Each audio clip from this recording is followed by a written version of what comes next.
know you're out there. I can feel you now. I know that you're afraid. You're afraid of us. A few moments later. Where we go from there is a choice I leave to you.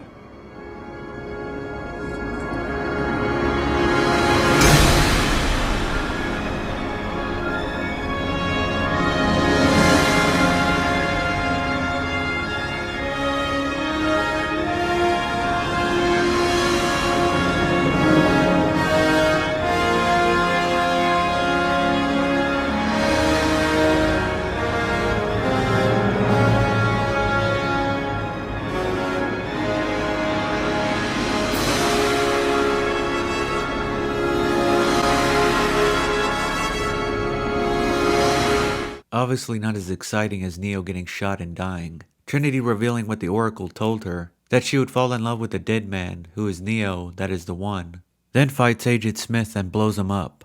Then at the end of the film he flies away to Rage Against the Machine. In a world where there's just one Matrix and no sequels, the original ending is great. Of course it's hard to believe that there's a universe where there's no sequels made for such a cultural phenomenon. And therein lies the problem, because the movie from that point, Neo's essentially a god and reached his ultimate character arc. That's why I believe the sequels were underwhelming. It's really hard to make a compelling narrative with a god. They tried to nerf his powers a bit and make Smith more powerful, but it just didn't work for me and most people. Sure, a lot of the special effects were not up to par and the dialogue was not nearly as sharp as the original. But I think ultimately the main problem with the sequels is that they kinda had nowhere to go with Neo. It would be like if in Star Wars Luke had become a Jedi Master at the very end of A New Hope. Whereas if you end it with Neo just barely getting out, the second one Neo still has room to grow and still develop his powers and fight the Matrix, which is still a huge threat. You have a template. You can follow the original Star Wars or Lord of the Rings or what have you. Neo should reach his peak powers at least in the third film, if not at the very end of it. But that's just my opinion. What do you think? Let me know your thoughts in the comments.